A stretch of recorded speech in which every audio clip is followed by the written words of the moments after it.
Elias no deserto. A luta contra a desesperança e a solidão. Ele estava cansado, não apenas fisicamente, mas emocionalmente, espiritualmente. O grande profeta Elias, o homem de Deus, que havia sido chamado para confrontar o mal diante de reis e profetas corruptos, agora carregava um fardo imenso em seu coração. Elias acabara de presenciar um dos maiores milagres do Senhor no Monte Carmelo. Um momento épico, onde a glória de Deus brilhou intensamente diante de uma nação dividida e corrompida. Com suas próprias palavras, Elias havia desafiado os profetas de Baal, os falsos mensageiros que conduziam o povo à idolatria e destruição. Ele os chamou diante do povo, confrontando-os com uma certeza inabalável. Se o Senhor é Deus, segui-o. Se Baal é Deus, segui-o. O silêncio do povo era ensurdecedor. Eles estavam confusos, perdidos em suas crenças deturpadas. Mas Elias, em sua fé ousada, confiava plenamente em Yahweh. Ele sabia que Deus não iria falhar. E então, ele orou. Uma oração simples, mas cheia de convicção. Ele pediu a Deus que demonstrasse o seu poder, que fizesse o fogo descer do céu, para que todos soubessem que o Senhor era o verdadeiro Deus. E Deus respondeu. O fogo desceu dos céus com uma força avassaladora. Ele consumiu o sacrifício, a madeira, as pedras e até mesmo a água que Elias havia derramado em volta do altar. Não havia como negar. A mão de Deus estava sobre Israel naquele dia. A farsa dos profetas de Baal fora exposta, e a vitória era do Senhor. Por um momento, a esperança brilhou nos olhos do povo. Eles clamaram: O Senhor é Deus, o Senhor é Deus. O triunfo era esmagador, e Elias estava no centro desse mover divino. Uma reviravolta que parecia marcar o início de um retorno massivo a Deus. Mas a glória daquele momento, tão poderosa e intensa, rapidamente se dissipou. Elias sentiu o peso do cansaço invadir sua alma. Ele havia esperado por uma mudança duradoura, algo que transformaria a nação para sempre. Mas logo soube que Jezabel, a rainha perversa, não havia sido abalada pelo milagre.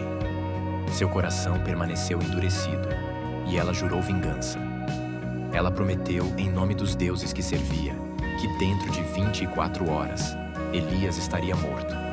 E foi aí que o peso do medo, da frustração e do cansaço começou a esmagá-lo.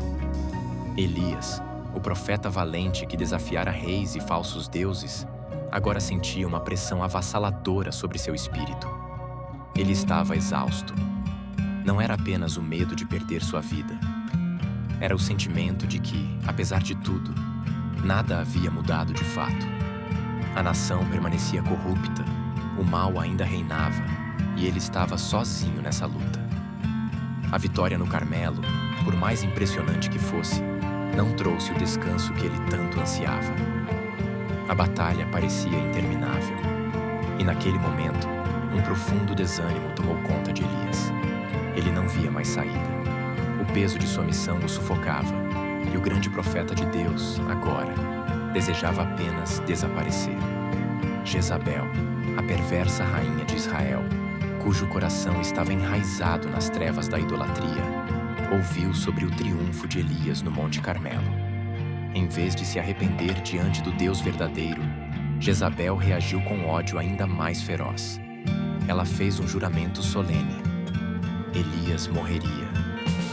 O mesmo Elias que havia sido usado por Deus para expor os falsos profetas, para humilhar o poder de Baal, agora era caçado como um animal, marcado para morrer pelas mãos da mulher mais cruel do reino.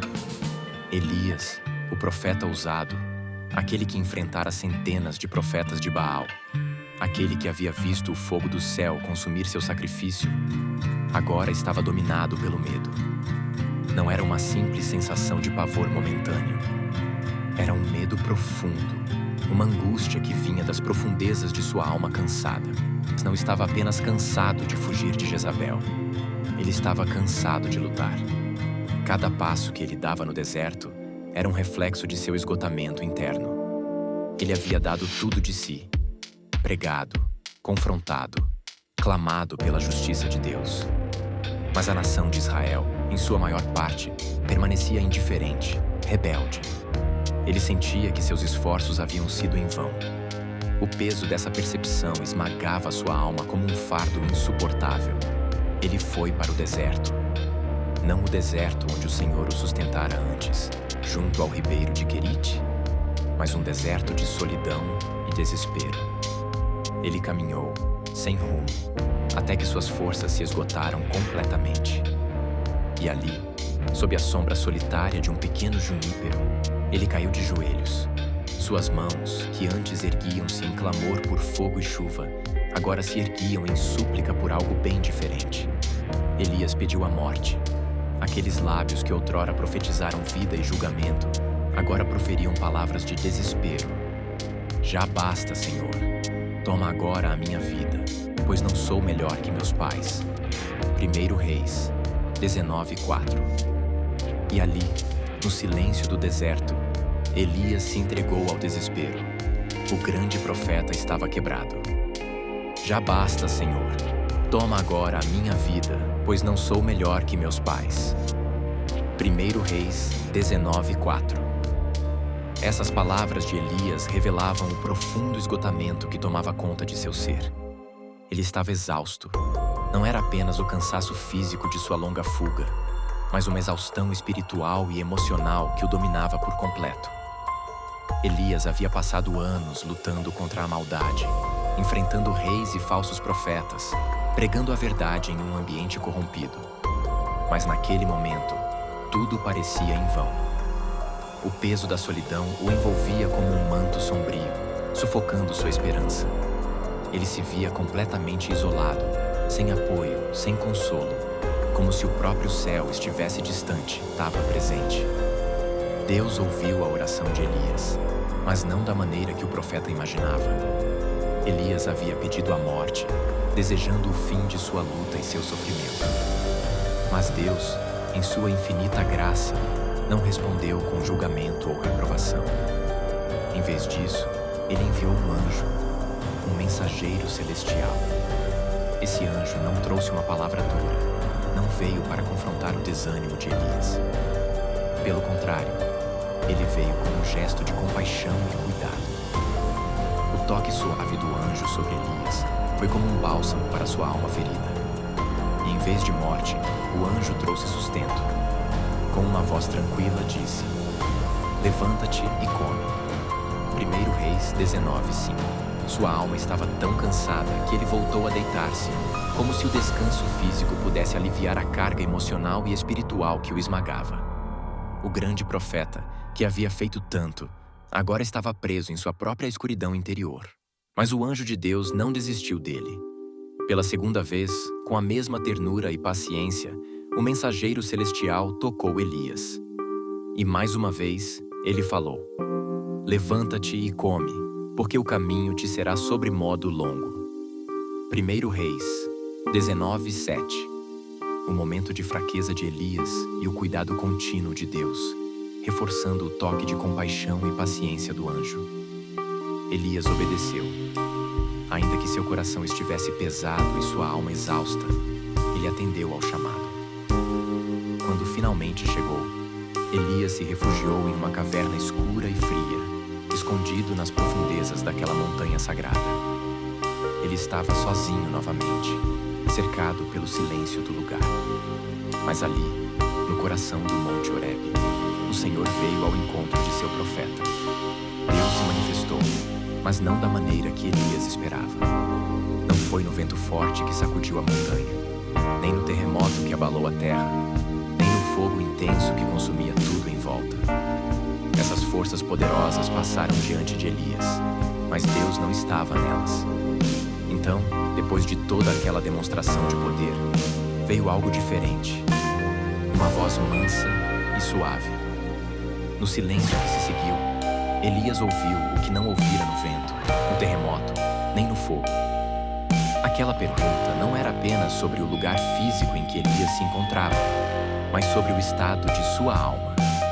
Deus estava chamando Elias a refletir, a olhar para dentro de si e confrontar o desespero e o isolamento que o consumiam. Elias desabafou diante do Senhor. Toda a dor, a frustração e o peso da solidão que ele carregava foram derramados em suas palavras. Ele falou sobre sua lealdade, sobre como havia lutado sozinho contra até a idolatria e o pecado, enfrentando reis e profetas corruptos. Mas em meio a tudo isso, ele se sentia abandonado. Eu tenho sido extremamente zeloso pelo Senhor, Deus dos exércitos, ele disse. Mas o povo de Israel rejeitou a tua aliança, derrubou os teus altares e matou os teus profetas. Só eu fiquei, e eles estão tentando tirar minha vida.